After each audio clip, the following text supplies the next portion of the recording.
So, in what has to be one of the most obvious ploys of all time, the DOJ has now indicted Hunter Biden on federal gun charges. Why do I say this is a ploy? Well, there are a bunch of reasons why I say this is a ploy. He is not going to jail for a significant period of time. This prosecution is not over the actual charges anyone cares about, namely the tax charges and the Foreign Agents Registration Act charges that have not yet been brought. The clock is ticking on those. This is a distraction. It was always a distraction. The gun charge was basically a way for them to smuggle in, we're going to end the rest of all these investigations in the gun charge. That doesn't mean he doesn't deserve the gun charge. He clearly deserves the gun charge. It's not just that he lied on a gun form. It's that he lied on a gun form and then attained the gun. He actually got the gun, and then he had the gun, and then he threw it in the garbage can. And it's going to be awkward for the Biden administration because now Hunter Biden and his lawyers are going to argue that it violates the Second Amendment for him to be prosecuted under these terms. Meanwhile, his dad is out there saying that, no, we should have a gun. We should have Kevlar vest with the deer and the guys. So that's kind of awkward for Joe Biden. But is this a key issue in terms of Hunter and Joe? Of course not. We currently have an impeachment inquiry going on that is entirely predicated upon the corrupt relationship between Hunter Biden and Joe Biden. And Joe Biden's response to this, and his DOJ's response to this, presumably, is we will prosecute Hunter Biden on some ancillary charge. He'll get off with a relative slap on the wrist. And then you all just go about your business. There's nothing else to see here. That is the ploy. According to NBC News, federal prosecutors have indicted Hunter Biden, the son of President Biden, on gun charges. Court documents show Biden was indicted Thursday in federal court in Delaware on 3 counts tied to possession of a gun while using narcotics. 2 counts accused Biden of having completed a form indicating he was not using illegal drugs when he bought a Colt Cobra revolver in October 2018. The 3rd count alleges he possessed a firearm while using a narcotic. The indictment says that Biden certified on a federally mandated form, quote, he was not an unlawful user of and addicted to any stimulant, narcotic drug, and any other controlled substance when, in fact, as he knew, that statement was false and fictitious. 2 of the counts carry maximum prison sentences of 10 years. A 3rd has a maximum sentence of 5 years. Each count also carries a maximum fine of $250,000. Given the fact that Hunter Biden has not spent a day in jail yet, and he's never pled guilty to a crime so far as I'm aware, this means he's probably, again, not going to go to jail for any significant period of time. That case is being overseen by special counsel David Weiss. But as Andy McCarthy points out, this, again, is kind of a scam prosecution. Why? Well, there are a few reasons. One, this particular case is happening in Delaware, as Andy McCarthy points out. Well, as you'll recall, the entire scandal revolving around David Weiss is that he was not granted access to prosecute Hunter Biden in any jurisdiction outside of Delaware. He always had the jurisdiction to prosecute Hunter Biden inside of Delaware. So what took him so long? The answer is he was trying to cut a sweetheart deal with Hunter Biden via Joe Biden. And this also doesn't actually rebut any of the charges that David Weiss was denied the ability to prosecute Hunter Biden outside of Delaware because, again, he's currently prosecuting him inside of Delaware. As Andy McCarthy writes, there are no Biden-appointed U.S. attorneys to blame for Weiss's failure for 5 years to file the indictment that was finally returned on Thursday. The statute of limitations was on the precipice of expiring. It was Weiss and Weiss alone who delayed bringing one of the most straightforward felony gun cases you will ever see. Weiss wasn't being blocked. He was stalling. And also, as Andy McCarthy points out, given the fact that the Biden Justice Department tried to disappear the case against Hunter Biden just a couple of months ago with that diversion plan, Hunter Biden's defense, is going to be really, really easy. They're just going to point to the prosecutors and say, guys, they didn't take it seriously. They were willing to sign a deal with us 5 seconds ago. It's only because that deal fell apart in public view that they ran away from it. But they obviously don't consider this a particularly serious crime. As Andy McCarthy says, it's rich for the same Justice Department to put out a statement in connection with today's indictment, stressing that Hunter is facing up to 25 years imprisonment. If Biden is convicted on any or all of the 3 felonies, his defense lawyers are going to have a really strong argument. They'll just need to recount what the prosecutors said and did in the first place. And then, as Andy McCarthy points out quite correctly, the only case Weiss has brought is the one that Hunter Biden is involved in, but Joe isn't. He didn't bring the tax case yet. Now, remember, the clock is ticking.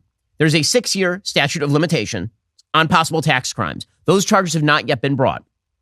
The latest possible tax crimes that we know about for Hunter Biden that were in some of the charging documents and the proposed plea deal arrangement, the latest charging documents carried crimes up to 2018, 2019. It is currently 2023. Okay, so assume that the last crimes that they're going to allege are in 2018. That means they have until like the beginning of next year to charge him on the tax crimes, like the middle of the campaign election. So what does that mean? Well, it means the statute of limitations could easily run while they are trying to distract you over here with the shiny gun indictment object. No one cares about this, in other words. Should they indict him? Of course they should indict him. It was a crime. Should he go to jail? I mean, under his own father's interpretation of the law, he should certainly go to jail. Does this make any difference at all to the real underlying issues surrounding Hunter Biden? Of course not. They're charging him on the ancillary crime to distract from the fact that they're not charging him on the key crimes, namely violation of the Foreign Agents Registration Act, which might immediately link up with Joe Biden and influence peddling, or on the tax avoidance stuff, which again might immediately link up to his father, Joe Biden. Hunter Biden's lawyer, for his part, is claiming that really the only reason this is happening is because of partisan interference, which is weird. The reason this is really happening is because you guys tried to create a sweetheart deal and a judge exposed the sweetheart deal, and then the DOJ was embarrassed and reneged on the sweetheart deal. We have a brand new statement from Hunter Biden's attorney, Abby Lowell, that has just come in. It says in part, quote, as expected, prosecutors filed charges today that they deemed were not warranted 6 weeks ago following a 5-year investigation into this case. The evidence in this matter has not changed in the last 6 weeks, but the law has, and so has MAGA Republicans' improper and partisan interference in this process, he says. Okay, Abby Lowell also continued by telling Aaron Burnett, quote, the law says whether or not the person is possessing the gun while they are addicted. There's ambiguity in the statute, which we'll have to pursue if the case continues. At the time he purchased the gun, I don't think there's evidence that that's when he was suffering. When you refer to his book, he had just come out of rehabilitation. So they're going to present whatever defenses they're going to present. But really, again, what is this about? This is about the DOJ getting this charge off the table so that they can then claim that they've done enough here. And then they can wash their hands of the entire thing. This is the direction in which they are moving, pretty obviously. And you can see the media are calling for it. We'll get to that momentarily. First, let us talk about the American meat. Okay, American meat. It's the best. Okay, why would you get meat from anywhere else? America makes the best meat. And not only does America make the best meat, we know the company in America that makes the best meat. That would be Good Ranchers. You care about what your family eats, so does Good Ranchers. That's why they've spent years building relationships with local farms to source the best 100% American beef, chicken, pork, and now wild-caught seafood as well. The best of the land and sea can now get conveniently delivered directly to your door. Right now, they're offering 2 years of free ground beef to anyone who subscribes. That's a $480 value. That's awesome. That's 2 years of free, high-quality ground beef and a locked-in price. No other meat company guarantees you 100% American meat plus that locked-in price because no one else is Good Ranchers. You can save on your beef, chicken, pork, lock in your price today. Every single steakhouse quality cut is individually wrapped and flash frozen to make mealtime easy. Head on over to goodranchers.com today. Use my code Ben for $25 off and free ground beef for 2 years. Remember, subscribe to any box. Lock in that price on America's best meat for 2 whole years. It's an awesome deal. Now, I'm a person who loves meat. I wish that this meat were kosher. Go to goodranchers.com today. Use my code Ben for over $500 in savings. Subscribe to Good Ranchers American Meat delivered. Okay, so what is all this really about? What all this is really about is providing the impetus for the media and for Democrats to say, listen, hasn't Hunter suffered enough? Hasn't his loving father suffered enough? Why can't you leave Hunter alone? You can hear this is the tenor that the media are now taking. CNN's Brianna Keiler, she's like, is anyone else even charged this way? Hunter is actually a victim, isn't he? He's kind of a victim when you think about it. You know that Hunter Biden's attorneys are going to point to that ruling in the Fifth Circuit that calls into question whether this law is even going to stand by the time this is all said and done, and certainly before it gets to the Supreme Court. So why then, Evan, pursue it? I mean, if this was another defendant, would they be pursuing it? I think that's a question that I think you're going to hear a lot from Hunter Biden's team, and certainly from people who support him. Yeah, well, why are they even pursuing it? Why? Yeah, I'm sure they'd be asking the exact same questions if one of Donald Trump's children had been charged while he was president of the United States. Or maybe they would actually just be cheering. They'd actually break out the pom-poms and cheerleader outfits and all the rest. Reporters were going after James Comer. Comer, of course, has been leading the investigation into Hunter Biden's corrupt business relationships with Dad. And reporters are like, isn't this enough? Why can't you leave the poor drug-addicted prostitute-using derelict alone? Sounds like you're still expressing the skepticism here. I mean, the idea that you wanted an indictment from your perspective here. That's not enough. An indictment for money laundering, violation of the Foreign Agents Registration Act, tax evasion. The list goes on and on. You've never heard me say anything about gun charges. So, again, that's the one crime he's committed that you cannot tie to Joe Biden. Correct. That's James Comer from Kentucky. Of course, this is right. And this is also why the media, they just want to wipe the slate clean, right? That's all they want. They loved the sweetheart deal. It was their favorite. It's what Democrats want as well. But here's the reality. The impeachment inquiry is not going away because it is perfectly obvious. As I said yesterday on the show, when you hear people shouting there is no evidence, They're totally right. There's no evidence that Joe was involved in Hunter's business, in his business transactions, in his business life, except for evidence from two of Hunter Biden's business partners, statements by Hunter Biden himself, texts from Hunter Biden's, WhatsApps from Hunter Biden, actual bank accounts moving money into shell companies. Yeah, except for all that, there's no evidence whatsoever. Totally clean as the riven snow. James Comer, meanwhile, he is pledging that in this impeachment inquiry, they will get into personal Biden bank accounts. They themselves have filed suspicious accounts. And I just wonder, are they helping you? Are they obstructing you? It sounds to me like they'd be happy to unburden themselves and show all this stuff to you. The banks have been very helpful with the shell companies. Now we're getting into the personal Biden bank accounts. And we suspect that the lawyers have already warned the banks against handing anything over to us. But we're going to give the banks another chance, and we'll see. Representative Nancy Mace of South Carolina, she is similarly saying that they will subpoena Hunter while investigating Joe, which is right. Did they explain why they did not subpoenaing Hunter Biden? Well, I believe that will happen, but we've got to get the bank records first. I mean, it's the chicken before the egg. We have to know Hunter Biden is not going to tell the truth under oath. And so we want to make sure that we have all of the financial statements and records in accordance with the transactions that allegedly happened. And so that way we know if he's telling the truth. I mean, you've got to have that. There's got to be some due diligence. We've got to be deliberate. We've got to be factual. We have to tell the truth. Okay, meanwhile, if you ever wonder how Donald Trump happened, how he happened, the reason is Mitt Romney. Okay, that is the reason that Donald Trump happened for a wide variety of reasons. Reason number one is that the media, the left, attacked Mitt Romney, who's the most milquetoast politician of our era, with extraordinary alacrity. And so everybody in the Republican Party was like, okay, we're going to give you a giant orange middle finger now. You didn't like the super polite guy who refused to say a bad word about anybody. You didn't like that guy. He was too much for you. Well, how about this? Okay, so that's reason number one. But reason number two is because Mitt Romney is a guy who has spent a lot of his political career providing cover for Democrats. And so the reaction for a lot of Republicans, we don't want people like Mitt Romney at the top of the party. And I see it. I do. I get it. I mean, first of all, I think the entire Republican Party, broad writ, has rejected that sort of direction. Even the other people who are up for the Republican presidential nomination, who are running right now, are not in the Mitt Romney lane. There's not much of a Mitt Romney lane in the Republican Party anymore, nor should there be. And Mitt Romney yesterday, again, his sole job appears to be to gain strange new respect from the left at this point. And again, I think he's a good person, but I don't understand why he thinks that the mark of a good person is to gain respect from like the CNNs and the MSNBCs. So yesterday, Romney was asked about the impeachment inquiry into Joe Biden. And he's like, no, I think you wonder why the Democratic Party has tremendous loyalty among its base. There's not a lot of breakaways in the Democratic Party. The reason is because the Democratic Party is an excellent vehicle for progressivism. When it comes down to it, Joe Biden and Bernie Sanders are not separated by much other than affect. Joe Biden's policies look a lot like Bernie Sanders. So the radical left looks at Joe and they're like, okay, yeah, he's old. Yeah, he's decrepit. Yeah, he's corrupt, but he's doing the things we want to do. Meanwhile, the Republican base looks at the Republican Party and they're like, we ask you to do X and you just won't do it. Here's Mitt Romney saying that he's not hearing a high crime and misdemeanor when it comes to Hunter and Joe Biden. I know the House is beginning an impeachment inquiry.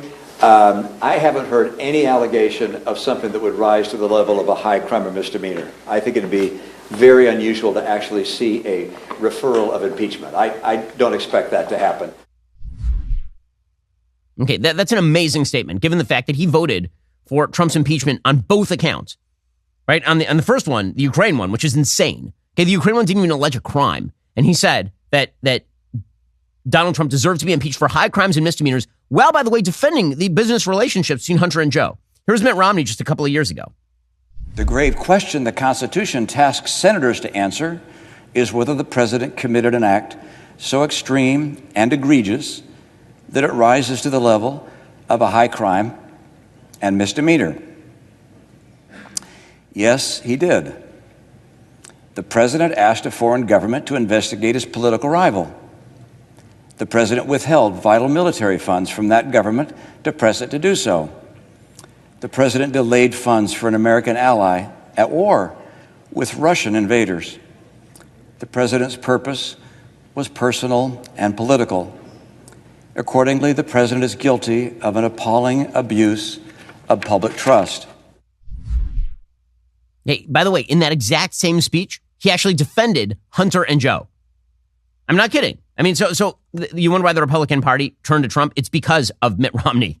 That is part of the issue here. What he actually said in that speech is, quote, with regards to Hunter Biden, taking excessive advantage of his father's name is unsavory, but also not a crime. Given that in neither case of the father nor the son was any evidence presented by the president's counsel that a crime had been committed, the president's insistence that they be investigated by the Ukrainians is hard to explain other than as a political pursuit. There's no question in my mind that were their names not Biden, the president never would have done what he did. Again, the fact that Mitt Romney spent his days defending the Bidens while attacking Trump and is still doing that is kind of an insane referendum on the old school Republican Party. Okay, in just 1 second, we'll get to Joe Biden's attempt to avoid a rather bad presidential electoral fate by relying on his economic plans. Good luck with that. First, the Ben Shapiro Show is sponsored by Grand Canyon University, an affordable private Christian university with a vibrant campus in beautiful Phoenix, Arizona. It's ranked top 20 in the country, according to niche.com. It is a beautiful campus. I have been there. GCU is a missional, Christ-centered university striving to foster a culture of community, giving, and impact. GCU's goal is to help you develop into a servant leader who makes a difference through finding your purpose. With 330 academic programs, over 270 online as of June 2023, GCU integrates the free market system with a welcoming Christian worldview into your bachelor's, master's, or doctoral degree. Find your purpose at Grand Canyon University, private, Christian, affordable. Visit gcu.edu today to get started. And meanwhile, Joe Biden is attempting to rest his reelect efforts on the basis of the economy. It's not going to work. It's why eventually he's just going to turn to democracy talk. In fact, there are already reports today that the next several weeks, Joe Biden is just going to say the word democracy over and over and over again. That is going to be his campaign. His campaign is going to be Donald Trump's an insurrectionist. I stand for democracy. It seemed to work out fairly well for him in the 2022 elections when he ran against the so-called MAGA Republican insurrectionists and all of this. And running against Donald Trump, he's hoping that it will carry him to victory again. He certainly cannot rely on his economic program because the economic program is a full-scale disaster area. According to the New York Times, President Biden challenged his Republican opponents on Thursday in their area of political strength, arguing he has done a better job of managing the economy than former President Donald Trump did and accusing his predecessor's congressional allies of undercutting working-class Americans. Good luck with that. Again, Americans don't agree with that. By every available poll, they think that Trump did a better job on the economy than Biden did by leaps and bounds. Biden is now relying on old standby talking points that just don't work. So here's Joe Biden explaining, it's Republicans won't say what they're for. They just say what they're against. Well, half of what you're for is what you're against. We should point out, like, if you say, I wish to take this car and drive it over a cliff, and I say you shouldn't do that, I don't have to offer what I'm for. What I'm for is you not driving the car over the cliff.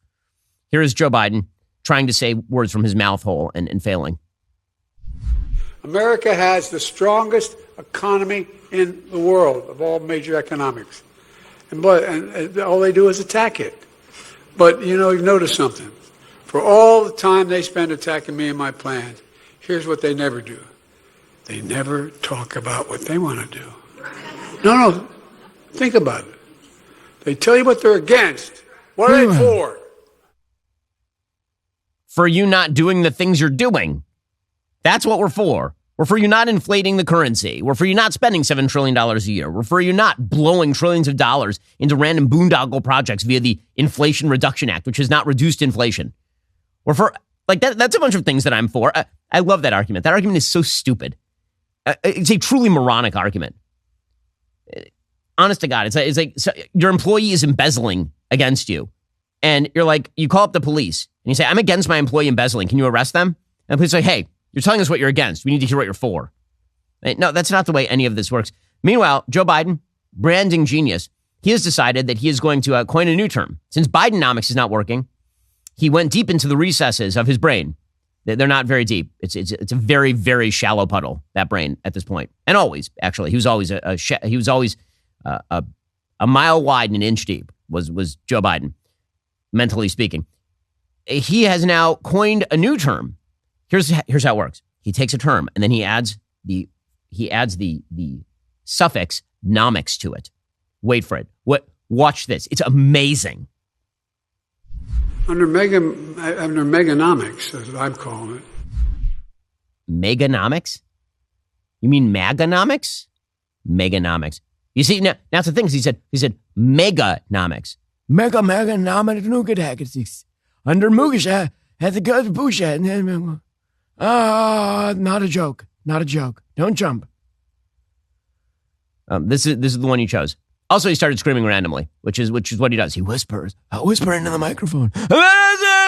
Here we go. You're going to pay somewhere between 20 and 40% less in those other countries. Same exact drug, made by the same exact company. He's throttling that like his night nurse when she comes in the middle of the night to clean the bedpan. She wakes him up and is like, I think, okay, Joe, things are going amazing. Things are going absolutely amazing. Don't worry, Republicans will find a way to screw it up because they're great at that. They always do. First, it is very important for you as a responsible human being to have life insurance. Just a responsible thing. If you have dependents, you got a wife, you got kids, you got to make sure that God forbid something happens to you, that's going to be bad enough. But if they lose their entire source of income, that's really, really bad as well. Life insurance can give you the peace of mind of knowing that at least that is not going to happen. It's why I have life insurance, my wife has life insurance, and all the rest. Well, Policy Genius can make it easy to compare life insurance quotes from top companies and find your lowest price. Let me tell you from personal experience, very satisfying to get life insurance off your to-do list. Getting covered can be even more satisfying when you use Policy Genius because you won't be wasting your money. With Policy Genius, you can find life insurance policies starting at just $292 per year for $1 million in coverage. Some options offer same-day approval and avoid those unnecessary medical exams. Policy Genius's licensed agents work for you, not the insurance companies. That means they don't have an incentive to recommend one insurer over another, so you can actually trust their guidance. No added fees. Your personal information remains private. Your loved ones deserve that financial safety net, and you deserve a smarter way to find and buy it. Head over to policygenius.com/Shapiro or click that link in the description. Get your free life insurance quotes. See how much you could save. That's policygenius.com/Shapiro. Go check them out right now. Okay. Meanwhile, the Republicans have decided again that a circular firing squad is the proper way to fight the Democrats, which is everyone is so good at this. That's the amazing thing. Whenever folks tell you that they watch a show like House of Cards, you should just know politics is not House of Cards. No one knows what they're doing. They're all idiots. They're a bunch of morons who run into walls at top speed and then yell about how much it hurts and how everyone has victimized them. And then they turn around and run into other walls at top speed. And they do all this while spending your money. This is how politics works, typically speaking. It's the best system, it's the worst system except for all the others. But it is what we have. So naturally, Republicans have decided that they are going to run top speed into walls over a possible government shutdown. Now, I don't know exactly what are the deliverables here. I've said it before. Give me a list of deliverables that you are seeking from Kevin McCarthy, and maybe he can deliver them, and maybe he can't. But there's one thing that I have noticed, and that is that the Democrats control the Senate and the presidency. It's just a thing I noticed. So you can get some small concessions from them, but the notion that you're going to radically remake American government because the power of the purse is with the House. Yes, the power of the purse is with the House. And guess what happens if you lead to a large-scale government shutdown? You probably lose the House. Republicans wildly underperformed in the last electoral cycle. They have a majority slim as a reed. They're going into an election cycle that is going to be, at best, very close for Republicans. And this is a time that you're going to pick a fight inside your party. The reality is that Republicans should make hay when the sun shines. The sun is not quite shining right now. You make of it what you can. But instead, they're going to have circular firing squad time. So Matt Gaetz is attacking Kevin McCarthy for no reason that I can... what is the principled reason from Matt Gaetz here? What's his deliverable? If he gives me a deliverable, I'm perfectly happy to go along with the deliverable. Chip Roy, during the last speakership fight, gave me a list of deliverables, and I was very much in favor of a lot of those deliverables. And so that was fine. And then he got most of them, and then he made a deal with McCarthy, and that was good. But I'm just wondering, what is the point of this? So Matt Gaetz tweeted out, sounds like Speaker McCarthy is having a total normal one, not rattled at all. Truth is, Kevin controls his own fate. So instead of emotionally cursing, let's do this. Single subject spending bills, term limits vote, balanced budget vote, release January 6th tapes to all, subpoena Hunter. We must begin immediately. Pull yourself together, Kevin. Okay, so a few of those are deliverable. Hunter is going to get subpoenaed. That is going to happen. Releasing the January 6th tapes to all, fine. He can do that. That's fine. A balanced budget vote is going to go down to flaming defeat, and a bunch of Republicans are going to vote against it. So one of the things that you don't do when you're Speaker of the House is bring up a vote that your own party is not going to vote for. That's a typical thing you don't do. You just don't bring it to a vote. When it comes to term limits, same sort of deal. And when it comes to single subject spending bills, listen, I would love that. I would love to run it that way. Also, you know what's going to happen? None of that stuff's going to pass. So if the idea is all of this or government shutdown, the reality is going to be government shutdown.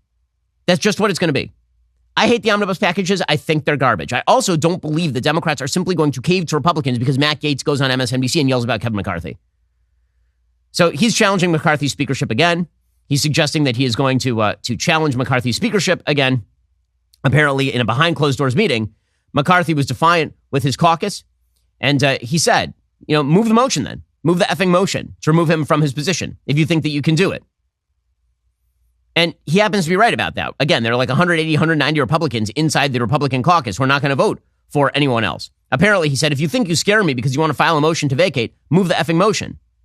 And then he said, if you end up replacing me, my successor will make the same exact arguments I am. And then Gaetz reportedly responded by saying, just move the effing spending bills. But again, he can move the spending bills and they could go nowhere. So what is the fight even about? That's the part I don't understand. What is the big victory here? What is the victory you are seeking to achieve here? McCarthy, for his part, he's saying no one wins in a government shutdown. Now, understand something. McCarthy won the last government shutdown. He did. He won it against Biden. Why? Because Biden made a massive tactical blunder. He opened by saying, I will not negotiate over a government shutdown. He said, I will not negotiate over spending at all. And then McCarthy's like, hey, I'm perfectly willing to negotiate. All I want is like these few things. Is that so unreasonable? In fact, I passed a bill, like a big omnibus bill that gives you virtually everything you want. Why won't you negotiate? And it wrong-footed Biden. Biden has not made that mistake again. Now Biden's case is, I'm happy to negotiate. Let's talk about it. We have to do whatever we can to avoid a government shutdown. If McCarthy now takes the stand, I'm going to shut down the government, then all of the benefit of the government shutdown accrues to the Democrats. It's simple calculus here. See, there's something that I object to in sort of my industry. Okay, there are a lot of people in my industry who believe that idealism requires you to charge headlong into hard objects. Idealism is understanding what we would like. Realism is understanding what you can get. An idealist who is not a realist is a fool. If you're an idealist and what you think is that you always go for broke, always and forever, and that anything short of that is ideological treason, that is incorrect. It is not true. That is not how business gets done. It's not how politics gets done. It's not how anything gets done. In fact, it is a recipe for losing repeatedly, because when you go for 100, and you won't take anything less than 100, you're much likelier to get 0 than you are to get 80. Right? If you try and get most of what you want, well, then you better know the lay of the land. You better actually take into account tactics and strategy.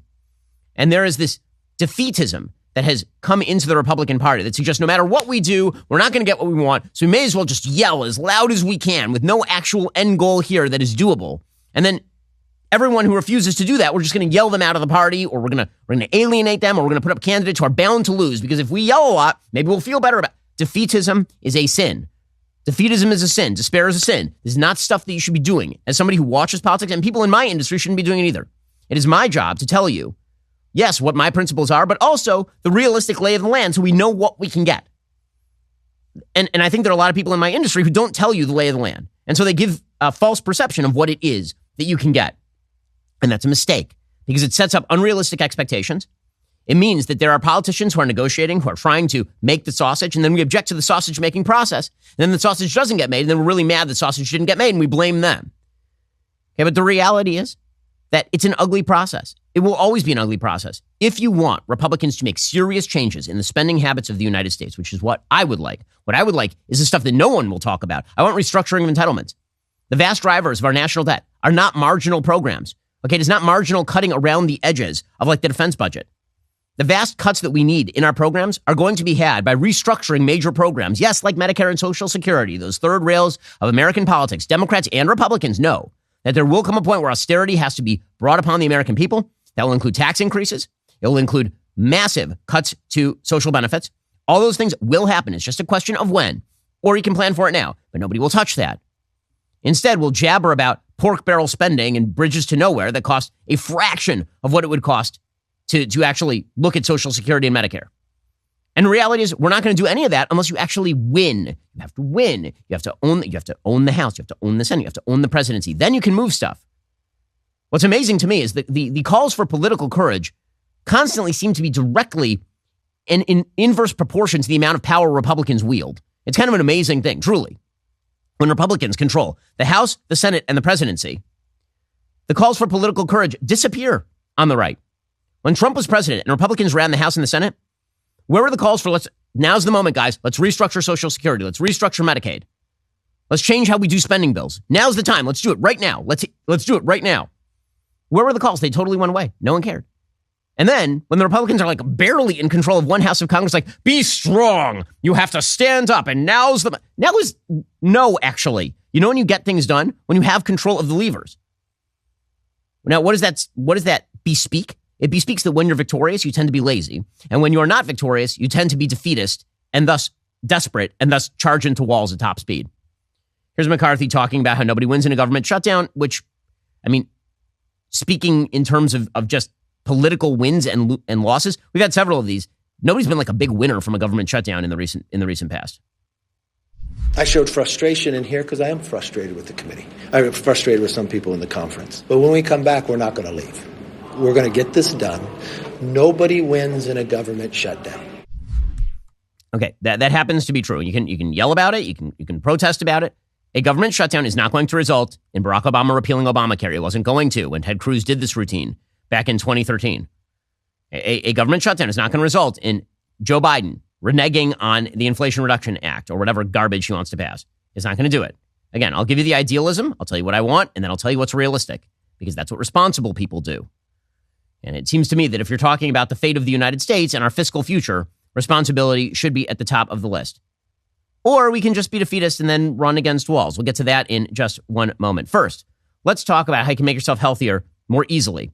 And that would be with Balance of Nature fruits and veggies. They're a great way to make sure that you're getting essential nutritional ingredients every single day. Through Balance of Nature's advanced cold vacuum process, the vitamins, minerals, and phytonutrients of the fruits and veggies are preserved, so you can get that vital nutrition in every capsule. Balance of Nature is a whole food supplement with no additives, fillers, extracts, synthetics, pesticides, or added sugars. The only thing in their capsules is pure fruits and veggies. Balance of Nature sent a bunch of their product down to the studio for my team to try their kosher, so I've been using them as well. As you know, I've said it many times on the show, I think vegetables are the enemy of man, but you have to ingest them so that you actually can live longer. Well, I use Balance of Nature to make up the deficit. Go to balanceofnature.com, use promo code Shapiro for 35% off your first order as a preferred customer. That's balanceofnature.com, promo code Shapiro, and get 35% off your first order. I'm not the only one at the office using it. Producer Jake can't stand soybeans, but he loves Balance of Nature's fruit and veggie capsules. They're making him healthier. They're making my entire crew healthier. They're making me healthier. Check them out right now. Balanceofnature.com. Promo code Shapiro. Get 35% off your first preferred order. Also, when Dr. Jordan B. Peterson made the decision to join Daily Wire Plus, it was a massive win for those of us who champion free speech and intellectual debate. Well, the amount of content he just put out on the Daily Wire Plus platform is absolutely insane. Daily Wire Plus now has a vast array of exclusive Jordan Peterson content, offering hundreds of hours of captivating content you're not going to find anywhere else. Jordan has created thought-provoking works that reshape your perspective on life. Those include Vision and Destiny, Marriage, Dragons, Monsters, and Men. Additionally, you can immerse yourself in discussions that nurture your spiritual side, Logos and Literacy, Jordan's groundbreaking series on the Book of Exodus. There's just tons of stuff there. Beyond Order lecture series. It's everything Jordan that you would possibly want. Plus, there's even more new exclusive content on the horizon. This is only the beginning. Become a Daily Wire Plus member. You'll embark on an unforgettable experience that'll fuel your thirst for knowledge and inspire personal growth like never before. Head over to dailywire.com/subscribe. Become a member today. Okay, meanwhile, now speaking of the idea that defeatism and despair is a bad strategy, we got to talk about the 2024 presidential election. Donald Trump has a very decent shot of being president of the United States if, in fact, he is the nominee. When I say very decent, I don't mean like 50%. I don't mean 60% or 70%. I mean like a 33, 35% shot. The reason that I say that is because, again, he lost the last election cycle, and he lost in a bunch of states he shouldn't have lost, including Arizona and Georgia, and I don't know how he's going to make up the ground in places like Arizona and Georgia, given his current campaign status, the fact that he's spending all of his campaign money on, for example, legal expenses, and the fact that he's going to face down 4 separate criminal indictments in the next year. Hey, but that doesn't mean he can't possibly be president. There's only one thing that could certainly foreclose Trump from being president. Like 100% he will not be president. There's only one thing that could happen that would do that. And that is his own allegation that the election is rigged. Okay, I've said this before. Once Donald Trump says the 2020 election is rigged, he has now created an unfalsifiable reality. Because how can he ever win? Serious question. How can he ever win? If I tell you, I played really hard last night in my basketball game, but let me tell you, the referee was actively paid by the other side. Actively paid. And every time I touched the ball, he called a foul. Didn't matter what was happening on the court. There was no way for me to win. And you say, well, you know, guys, next game, same ref, same other team. Can you win? The answer is no. He's been paid off. The only way, ironically, for Trump to be able to claim that he can win in the 2024 election is one of two things. If he says that it's rigged. One, he has to stop saying that it's rigged. He has to say, listen, if we get enough voters out there, we'll win. Because it's not rigged. Because, yeah, I lost in 2020 because I didn't get enough votes. But I'm going to win next time because I'm going to get more votes. Right? It's not rigged, so you should vote. Because we actually know that when he says, for example, that things are rigged, so you should vote, you know what the outcome is? 2021 Georgia election. 2 Democrat senators and $7 trillion in spending thanks to Donald Trump's dumbass attempts to turn the Georgia 2021 special elections into a referendum on how he did in Georgia, leading a bunch of rural Republicans not to vote, and hand 2 separate Senate seats to Democrats and control of the Senate and $7 trillion in spending. So you know what strategy I would like to not do? That strategy. Again, Donald Trump can win. He has to stop saying that the election is rigged. The reason he has to stop saying the election is rigged is why would you vote if the election is rigged? Why would I vote if the election is rigged? No matter what I do, they're going to rig the election. Okay, the other thing that he could say theoretically is something has changed systemically between 2020 and 2024, right? He could say, well, there are a bunch of Republican states that have cleaned up their act, which, sure, I mean, Georgia passed a bill, Florida passed a bill, okay.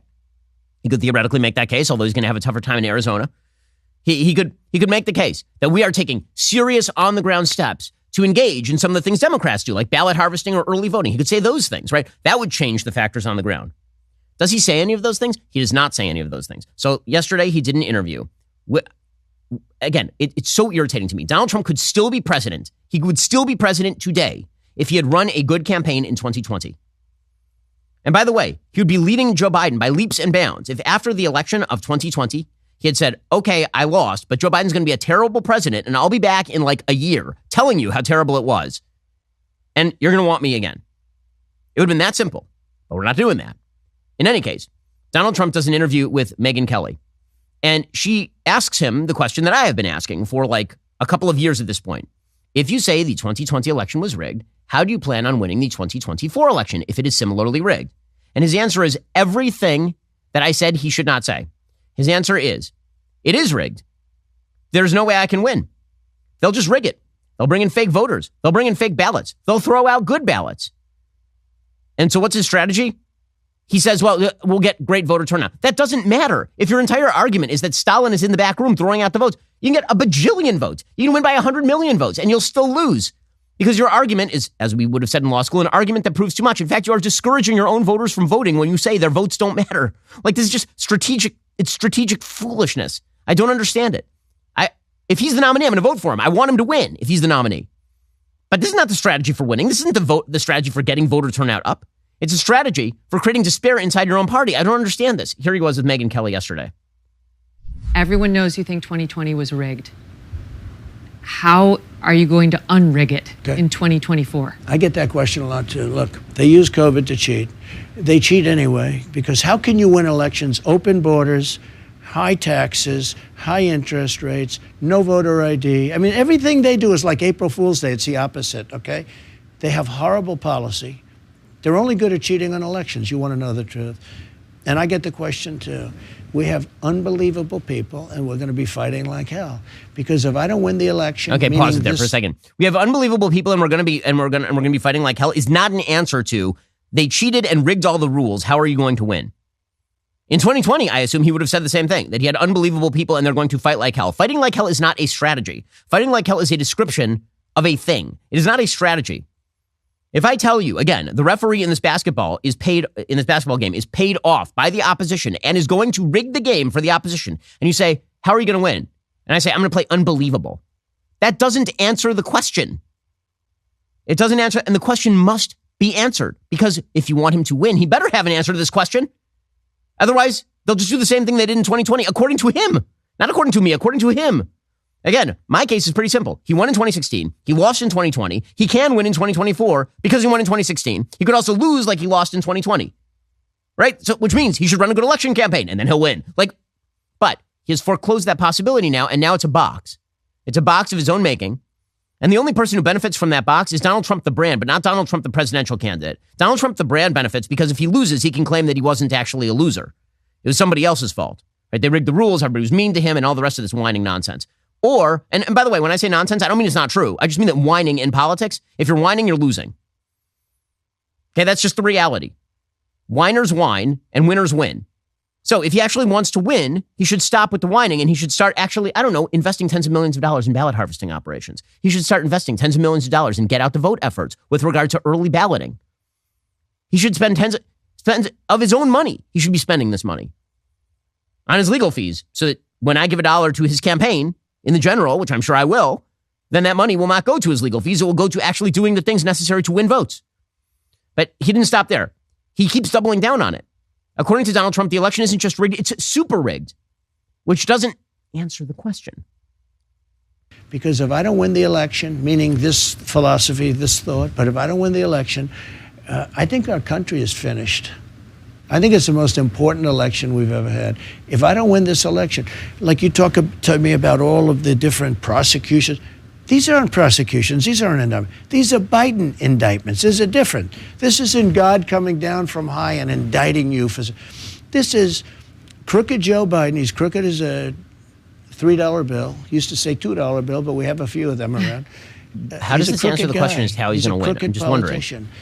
And he said, indict my political opponent. So when they say indict, it's very interesting. The press, first they start that way, but then with time they say, oh, well, he's under indictment. No. These are all Biden indictments, including the DA's office. He put his top guy in the DA's office in Manhattan. And everybody says it's not even a case. And? It shouldn't even be brought. You've seen that. You've heard that. You probably... I've said that. Okay, it's ridiculous. It's a ridiculous case. But he put his top people in the DA. He's dealing with Fannie Willis in Atlanta. It's all a hoax. I know, but here's the thing. No, but it's very important for people to know because Republicans are bummed out. They're thinking, I'm not even going to vote. Forget it. My vote's not going to count. It's just the opposite. They're going to get it by the mail-in ballots again. They're going to vote in numbers that you've never seen before because they see what's happening. Should they do the mail-in? Should the GOP voters do the mail-in? Okay, here's what we can't allow. Yeah, I would say let them do it either way. I'm less on that. I like the Tuesday stuff, but then you see what happened to Kari Lake, where all the machines were broken, or a big portion of them. Wouldn't it be smarter to bank some vote before? Oh my God, we're doing Kari Lake now? Okay, stop. Pause it for a second. Kari Lake is running again for the Senate in Arizona, claiming that she won. She did not win. She lost to a wet dish towel. And you know what drives down the vote? It actively drives down the vote when you talk. Will they vote early? Should they vote early? I don't know. Should they mail it in? Yeah, of course they should mail it in. Are you kidding me? Are you kidding me? Okay, there's one state in which there was a red wave in 2022. You know which state that was? It's the state I live in. You know why? Because everyone I know voted early. Everyone. Because they learned the lesson of 2020. You vote early. You vote however you got to vote. You make sure you get the votes in. Why is he ambivalent about this? He's the candidate. I don't understand. Well, no, you could, but the problem is they throw the votes out. It's crooked. We have a wait. So be clear. What is the message to the voters? Do you want them to do the vote in, the mail-in vote, or no? Everybody, people say yes, do it. We have a bigger problem. I believe they send in fake ballots. Okay, that's the bigger problem. That's your third problem. That's your third problem. They send in fake ballots. They throw out the ballots that you are sending. They broke all the machines. No matter what happens, I'm going to lose. Also vote for me. How is that possibly your campaign message on how you're going to win? How? So what does that lead to? It leads to, okay, this kind of protest mentality. Okay, if I yell loud enough, then magic happens. That's not how this works. If you want Trump to win, he needs to have an answer to this question, an actual on-the-ground answer that involves spending money in particular ways and deploying resources in particular ways. And if he's not focused on any of those things, you have to ask the question as to why he is not focused on those things. I don't know the answer. Is it because it takes too much effort? Is it because he doesn't care? Why? If the only thing he cares about is defeating Biden, do the things you need to do to defeat Joe Biden. You know what that doesn't involve? Complaining that they're literally going to take all the ballots and throw them out the window. Because if that's true, it doesn't matter what Trump does, he's going to lose. According to him, not according to me. Well, that wasn't the end of Donald Trump's interview with Megyn Kelly. So Megyn gave the first interview with Trump I've seen in a very long time that actually was a good interview with Trump, because Megyn is the best in the business. It wasn't sycophantic nonsense about how he was nice to Mike Pence. And it wasn't the left simply asking why he's such a bad, mean man. It was her asking actual incisive questions. And I got to say, Trump underperformed. He did. That's just the reality of the situation. In this interview with Megyn Kelly, and if there were anyone who are still objective in this race, I don't know that they would be in love with Trump's answers. So, for example, she asked him about his performance on COVID. His performance on COVID was at best an extremely mixed bag. Everyone who was there and who has a memory longer than a goldfish knows that. I remember it. You remember it. He was ripping on Brian Kemp in one moment saying, why is he reopening his state? And in the other, he was like, liberate Michigan. And it's like, well, I don't understand what you want. On the one hand, it was Dr. Fauci, the greatest public. And on the other hand, it was Dr. Fauci, he's terrible. It was just all confused and discombobulated. That's best case scenario. In any case, she asks Trump a question that a lot of people have asked Trump, which is why he didn't fire Fauci. Now, listen, I actually think there's a reason he didn't fire Fauci. His big mistake was putting Fauci in charge in the first place. Once he put Fauci in charge, it happens to be the political case in defense of Trump that Fauci being fired would have created this massive firestorm in which would have been the science versus Trump. And that would have been bad going into the elections. I get it. I actually do get that. But now Trump's in a full case. once we had moved, further along, why was he giving Fauci a Presidential Medal of Commendation? Like that's a real question. That Presidential Medal of Commendation came long after all of this. Here is Trump with Megyn Kelly trying to explain. This is the criticism of you, that you made him the face of the White House coronavirus task You think force, so? that he was out at every presser, that he was running herd for the administration on COVID, and that you actually gave him a presidential commendation before you left office. Wouldn't you like a do-over on that? I don't know who gave him the commendation. I really don't know who gave him the commendation. Presidential commendation. One went out to Mark Somebody Miller, too. probably handed him a commendation. But let me just tell you about Fauci. Fauci was very important in the Biden administration, much less important. If you know, he didn't want to stop China. He wanted to let everyone come in from China. I stopped it. I overrode it. I overrode many of the things he did. He was much less important to me. Now, with that all being said, he's been there for years. He was respected. He lost a lot of the respect because of COVID, but he was respected. And on COVID, if you know what I did, I let the governors run their states. Okay, that was the best part, is that he did, in fact, let governors run it. He's right about that. But he gave yes, of course he gave a presidential commendation on the day before he left office, okay? That was by January. He'd already lost the election. He was leaving office. And he gave a presidential commendation to, by the way, not just Anthony Fauci. He gave one to the much maligned General Mark Milley. He gave one to Deborah Birx, if you recall this. This is literally in the same list. He went to Deborah Birx, he gave one to Mark Milley, and he gave one to Anthony Fauci. But he doesn't know who did it. Well, I mean, since your signature is on the page, I assume you're the one who did it. Then, of course, he suggested that DeSantis was a big Fauci fan, which, come on. This is just... Guys, you can love Trump, you can vote for Trump. All that's fine and dandy. Can we stop pretending that he's being an honest advocate here? He's not. That is a lie. It is a lie that Donald Trump was somehow a lesser fan of Anthony Fauci than Ron DeSantis. That's absurd. He said that in the Kelly interview. It's just ridiculous. DeSantis fought back on that, of course, as he should. I'm sure you saw the former president's interview with Megyn Kelly last night, trying to relitigate a lot of these COVID issues and controversies from the end of his presidency.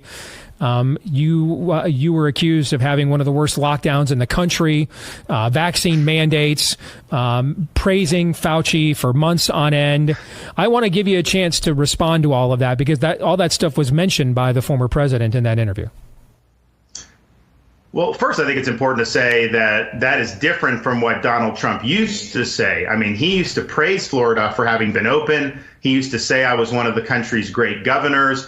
He said we handled COVID correctly and brilliantly. So he used to say that. He was on record always saying that. Now, because I'm a threat to him, that's when he's now changing his tune. Yeah, that obviously is true. That wasn't the end of the Kelly interview. Again, it was a really good interview by Megyn. She did a really good job with this. She asked Trump about his classified documents case. And by the way, Megyn is a believer that Trump should not be prosecuted on the classified documents case, so far as I'm aware, specifically because Hillary Clinton was not prosecuted for pretty much the same thing. But she asked him a pretty simple question, which is, why did you keep the documents? And then why were you waving them around? And also, why did you lie to Brett Baer and say that the documents you were waving around on tape, saying that they were classified, and you could have declassified them, but you didn't? Why did you say that those were golf plans when they clearly were not? And at this point, Trump's lawyers must just be setting their hair on fire. I mean, my goodness, he's just, again, guys, if you're going to do criming, don't do the criming on tape. And then don't retrospectively admit that you did the criming. Here's Donald Trump making his lawyers, I think his lawyers all have just brain aneurysms at this point. Now, why would you describe a newspaper article as highly confidential and still a secret, saying as president you could have declassified it, but now you can't? Let me just tell you something. Number one, I did nothing wrong because I come under the Presidential Records Act. The fascists who are going after me, and they're not going after Biden, even though he has about 10 times more documents, maybe more than that. He has documents going back 40 years or 50 years. We did nothing wrong. I come under the Presidential Records Act. I'm allowed to have these documents. This was done in 1978, and this was done for exactly this reason. I'm allowed to have these documents. What? So, in other words, he lied to Brett Baer and he said they're golf plans, and they're not newspapers. They were classified documents, but he's making the argument that he's allowed to have the classified documents. I mean, now he's basically just said, What he's talking about is a legal interpretation of the statute. For the record, the Presidential Records Act covers personal presidential communications. It is if you keep a diary of your time in the White House, that does not become classified material that is yours. It does not mean that if there's a CIA report that crosses your desk and you don't declassify it and you take it home and you put it in your drawer, that it is now magically declassified. That is not what the Presidential Records Act says. It never said that. Okay, so that is a misstatement of the law. But even if you interpret the law like Trump is interpreting the law, that's a legal argument. That is not a factual argument. What Trump is going to be asked to testify about, if he testifies in that case, is he says that he will, and his lawyers certainly will not let him. If he were to testify in that case, they're not going to ask him about his interpretation of the Presidential Records Act. That's an argument for legal analysts. They're going to ask him whether he declassified the documents, whether he went through any process, and he's going to say no, because he did not go through any process. He's going to say they're automatically declassified. Again, that's a legal argument, not a factual one. They're going to say, did you go through any process for declassifying the documents? He's going to say no. Then they're going to say, on tape, did you say that you could have declassified the documents, but you did not? And he's going to have to say yes, because they have them on tape. And then they're going to say, were those documents the Iran plans? Were they something that was classified? And he's going to have to say, well, yes, because he's saying all of it like right on Megyn Kelly's show. Again, should that prosecution be brought against Trump? No. Is Trump like his own worst enemy when it comes to these legal matters? Absolutely. Now, is any of this going to matter? The answer is no. For a lot of Republican voters, they don't care. They're not looking at what he says. They're not even looking at what he does. They feel like they know the guy and they're loyal to him. And they believe that because he won in 2016, he'll pull a rabbit out of the hat in 2024 and he doesn't have to have a plan. He'll magic his way to the White House. Okay, fine.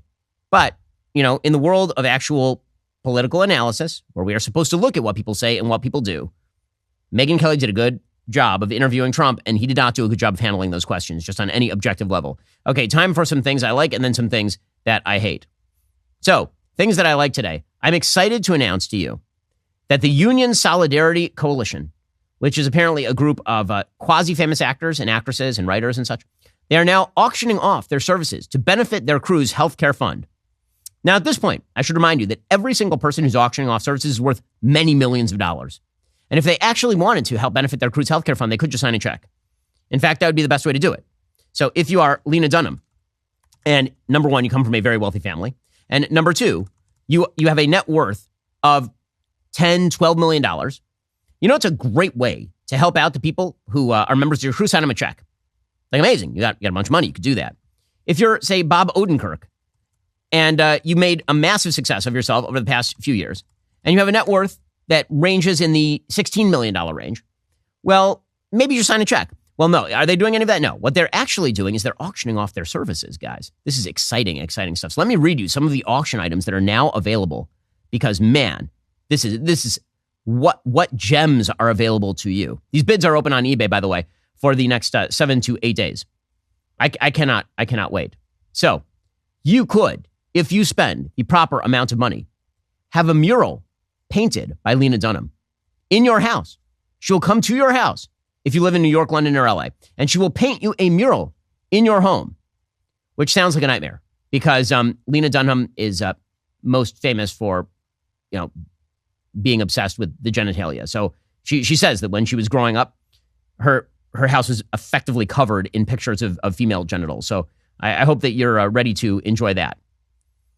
And then there are pictures of her like doing murals in kids' rooms. And there are some restrictions on the bid. She says this package does not include any items or services not detailed in the above description. It's non-transferable. And also, respect for talent and their staff will be expected at all times. Inappropriate behavior or solicitation for personal gain by the winner could result in the immediate conclusion of the experience with no refund. The talent has the right to end the experience at any time for any reason with no refund and background check and all the rest. So if you want Lena Dunham, a weirdo in your house, painting strange things on your walls, you could do that. By the way, that's only going to cost you about $3,000. Other items of interest. So you could get a session asking Maggie Gyllenhaal 20 minutes and 20 questions with Maggie Gyllenhaal. That one is going for about a little under $1,000 right now, 20 minutes and 20 questions with Maggie Gyllenhaal. So honestly, like if you're going to do that, I would recommend that you just ask her about Jake the whole time. You should just ask her, like, how did you feel when he was doing Prince of Persia? When he was in October Sky, how did that make you feel, Maggie? I think that would be of benefit to the world.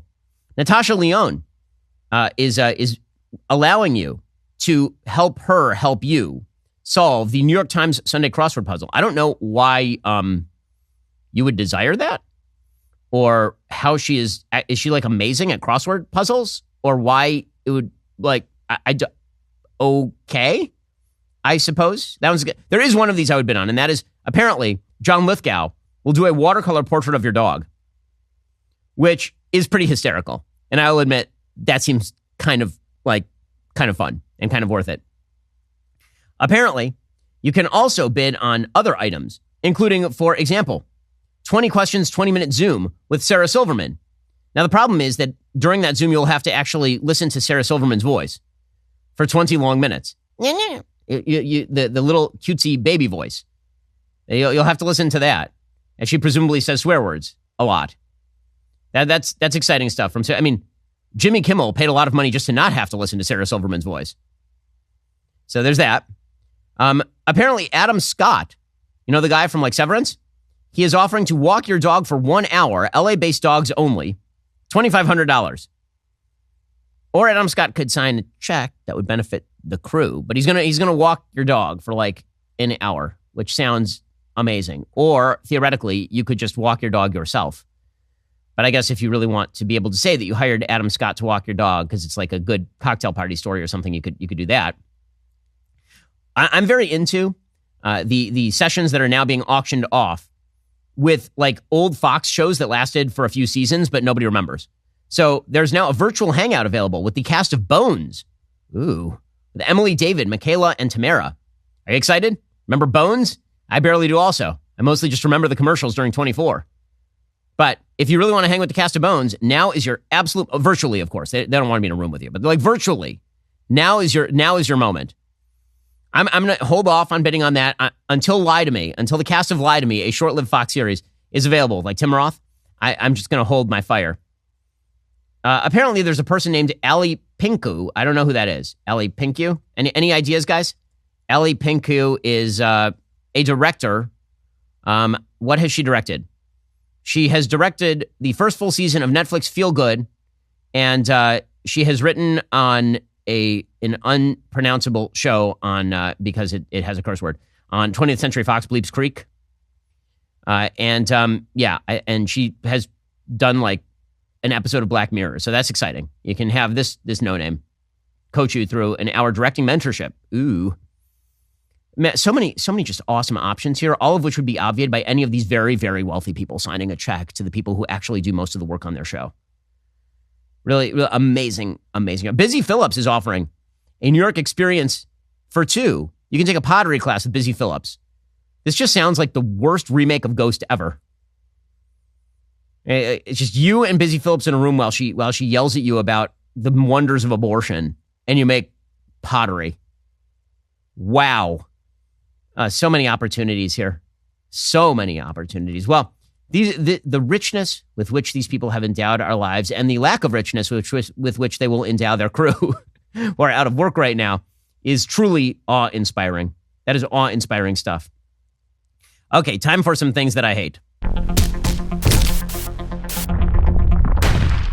Alrighty, so a UN official has now come forward to explain that we are in an information war, which means, of course, that it's time for the UN to crack down on informational flow, which you knew was coming. Here is a UN official named Melissa Fleming. She's the Undersecretary General for Global Communications, talking about how we need more trans-global control of information flow.